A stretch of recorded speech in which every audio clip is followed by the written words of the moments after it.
Hi guys and welcome back to another DrAce video, and today we're going to be playing MotoGP 23. It is now time for the penultimate round of our Moto2 Championship. It is time for the Lusail International Circuit of Qatar.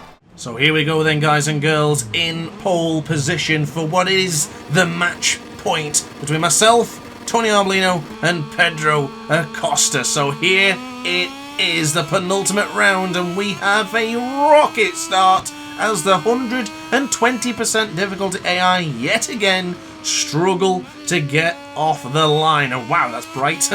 The sun is not quite down yet here in Moto 2, but as you can see, it's very bright on our screen. But spoiler alert for this one, I think this one's going to be a done deal. I'm not trying to ruin or spoil the mystery of what's going to happen in today's video, but I don't think the AI has got anything for me in this video.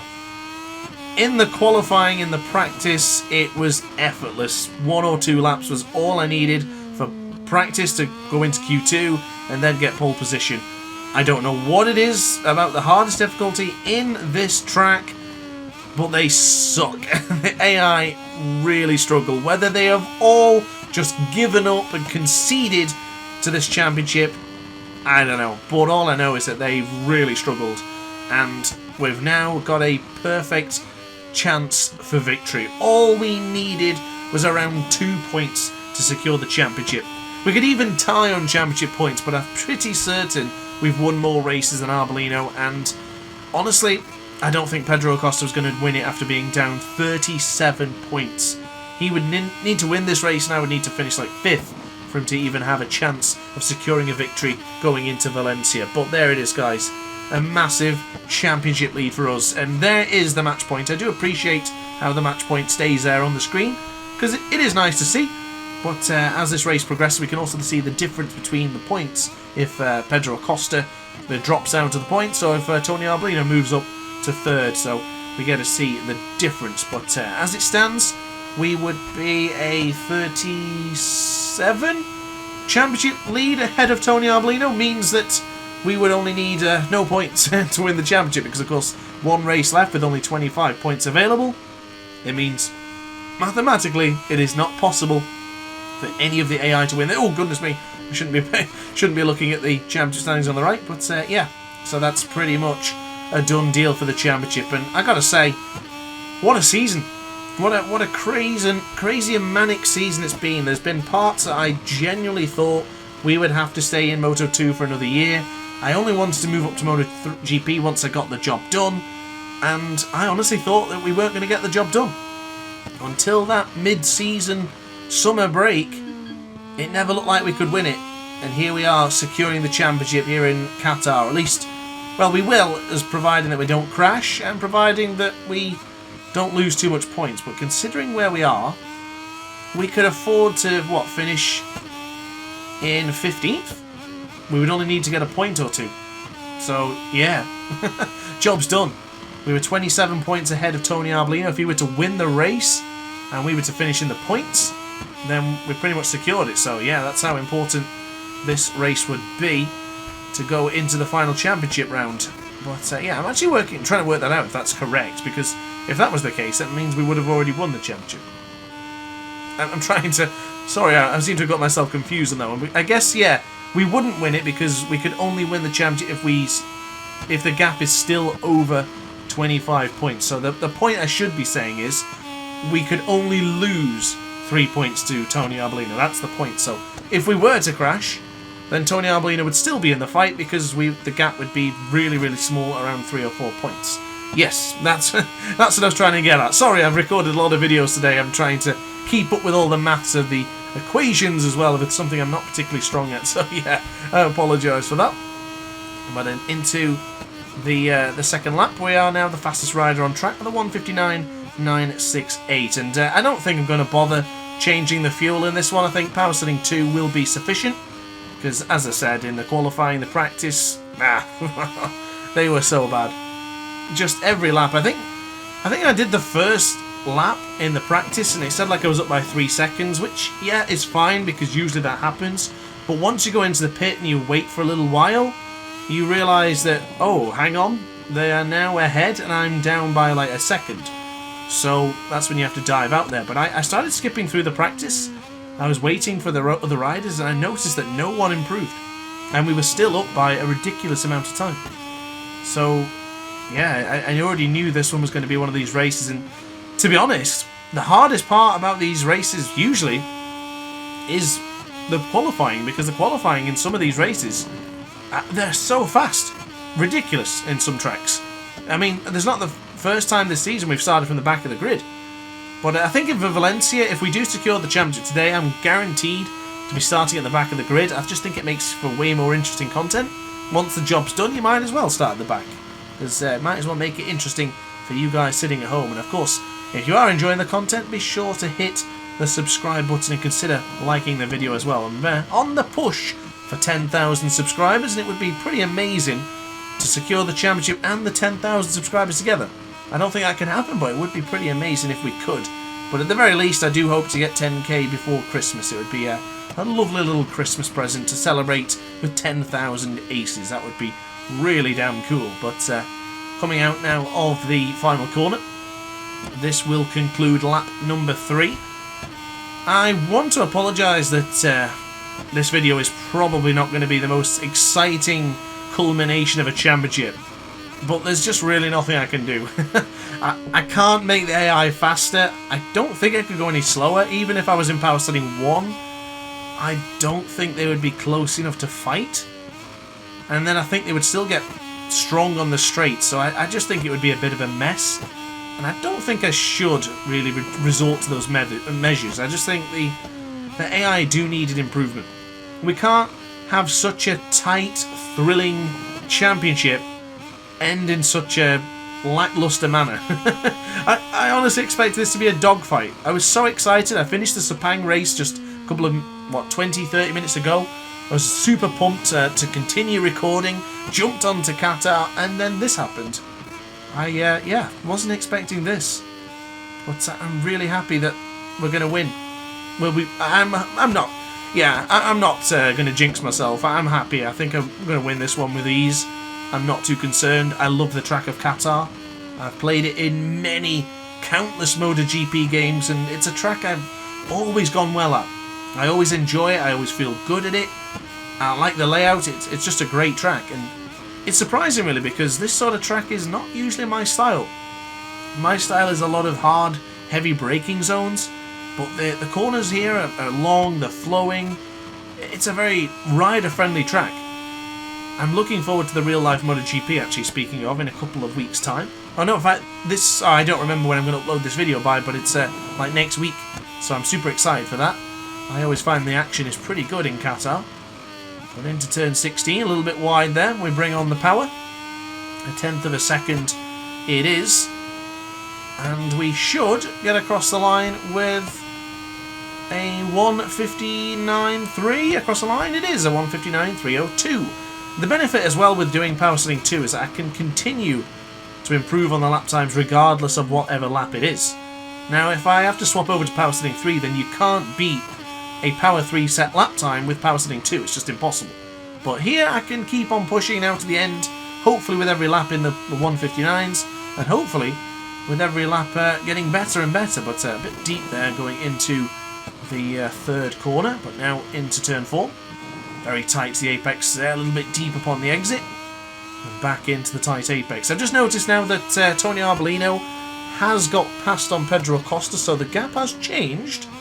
Not by much, of course, but the gap is down to 33 points, which still means we will be the champion because we would have acquired enough points. We would be, 5 points? No, 8 points over the limit. I don't know anymore. The championship points are so confused. 9 points I think it would be to secure the championship.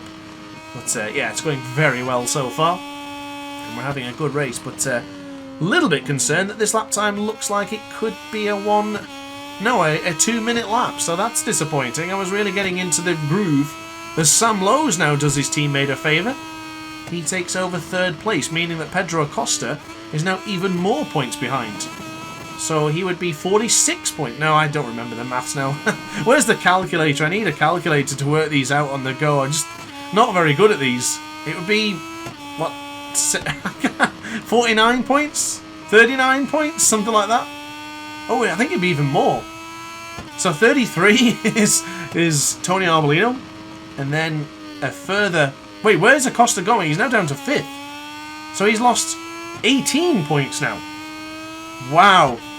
It doesn't even matter what the maths are now. He's just so far behind. What a disaster for Pedro Acosta. Not how it's gone in real life, not at all. That's a bad lap time for us, but I guess you can forgive me for making stupid calculations in my head and trying to talk at the same time. Oh, it's not gone well. Then again, my maths never do. It's definitely a part where I'm weak at, and I certainly struggle. Well, good to see the Elf Mart VDS duo up there in 2nd and 3rd. They're certainly vying for the team's championship. But seeing Pedro Acosta now down to 7th, and his teammate Alberto Arenas, they're helping their championship, team's championship charge. But I don't think you can beat the 36 points acquired from Sam Lowes and Arbolino today. And Sam Lowes, of course, securing 4th place would be a pretty good race for him, a pretty good conclusion to the championship. Of course, victorious in real life in Jerez this season, which was great to see. And then, of course, Elf Mart BDS Ducati bound, I believe, in World Superbike next season, so that should be cool. Looking forward to see the duo and the twins fighting it out. Oh, he's just lost the podium position there to Alonso Lopez.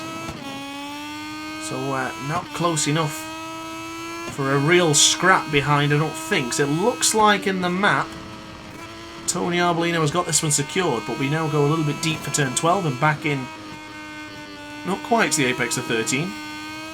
And now for 14, a little bit better upon the entry. We'll be losing 4/10 on this lap. On the brakes we go, and just notice now that Alberto Arenas is now up to the top 3. I don't know what's happening behind us, but Pedro Acosta is now only acquiring 6 championship points. Oh my lord, what was that?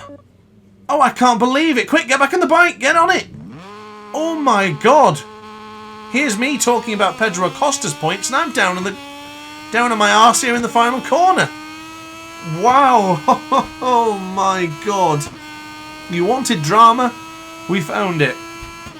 Wow, what on earth happened then? I tried to make a small correction, and the bike did not like that at all.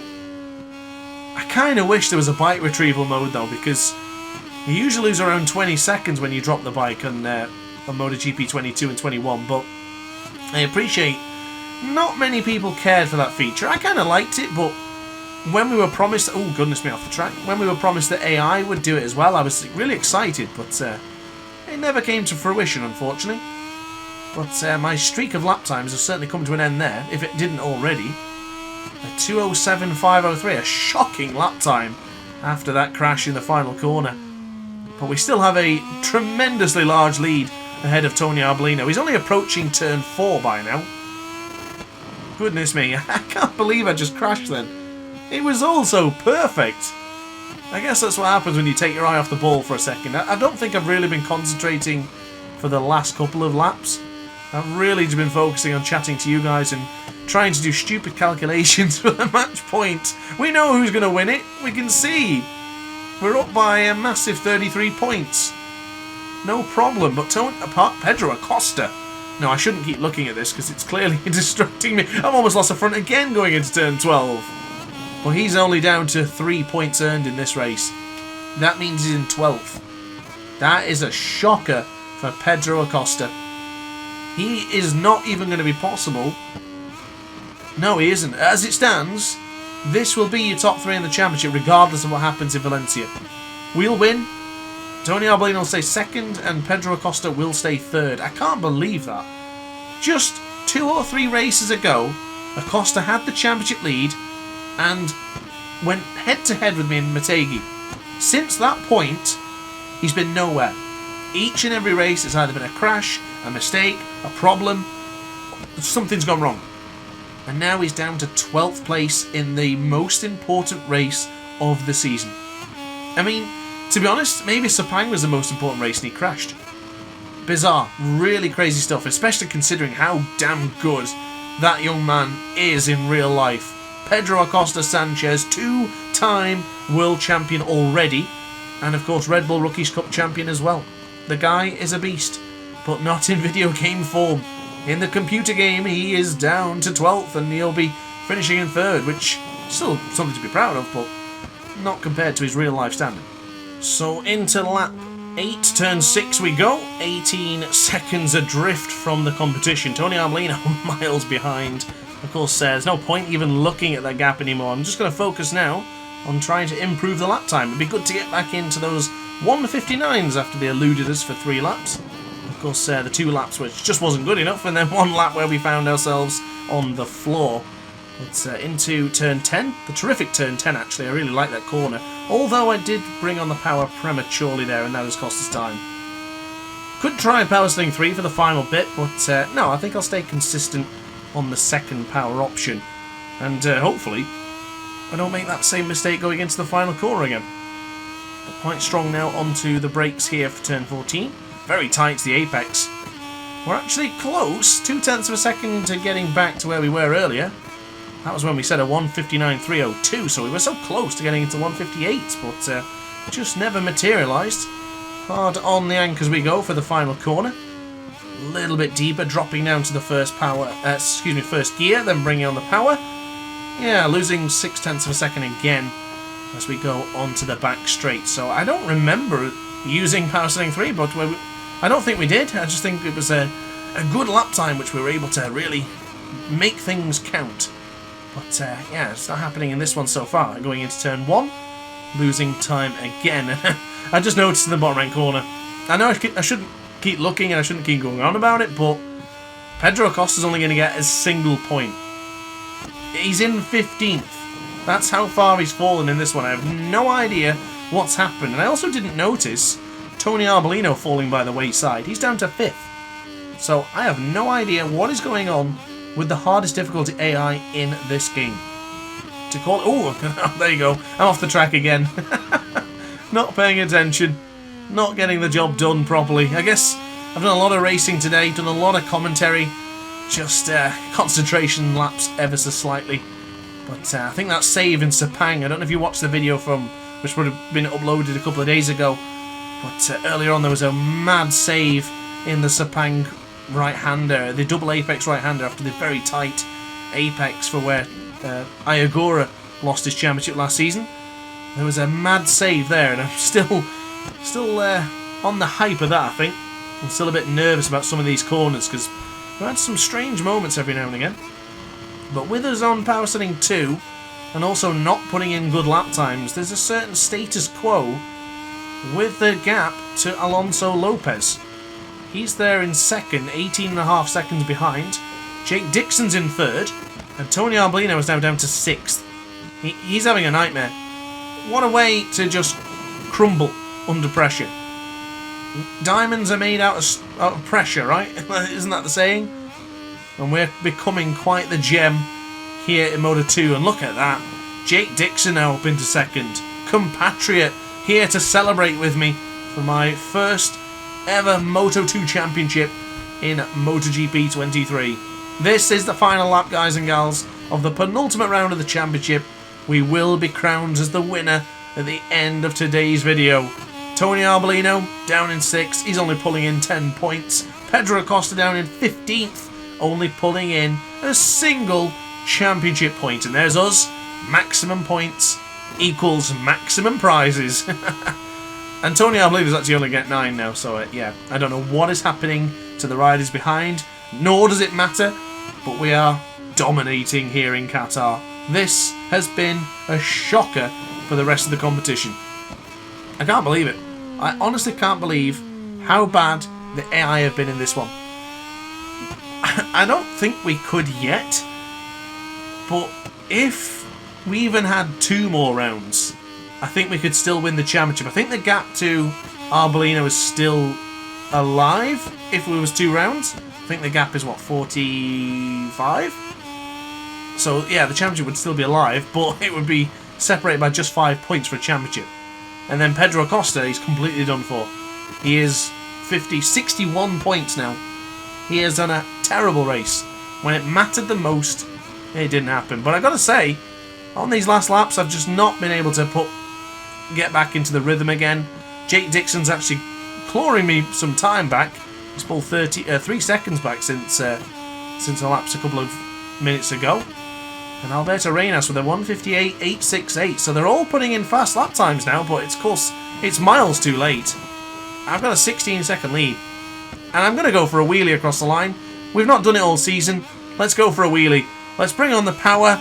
Let's try and do it. I think I need to pull it down a bit. I'm pushing backwards. I'm trying. Oh, I've pressed the... Oh my god, that's the rewind button. I totally forgot I even had that. I've not pressed that in ages. But anyway, I couldn't wheelie. Nothing works. But we win the race. We win the Moto2 World Championship. There goes the achievements. And there goes a celebration for the Moto2 Championship. It's done and dusted, and now I can think about moving up to MotoGP. What team will we go for? I don't know, I guess we'll find out soon. But let's see the championship standings for the second to final time of this season. So there it is then, guys. 48-point championship lead to Tony Arbolino, and 61 ahead of Pedro Acosta, meaning that this championship has concluded with just one championship winner. But guys, thanks for watching the video. I will leave the team's championship on the screen for you now. It does look like the Red Bull KTM IO team did come up short, just behind Elf Mark VDS Racing. But guys, that's it from me. Thanks for watching. Don't forget to like, comment and subscribe, and I'll see you in the next video tomorrow. Ciao for now. Oh hi, didn't quite see you there. Good to see you're still here. If this video didn't quite set your appetite, then why not watch some more DrAce content by clicking the video shown on screen now. Furthermore, if you would like to follow me on social media, you can do so now with the links down in the description. Consider subscribing so you don't miss a single DrAce video.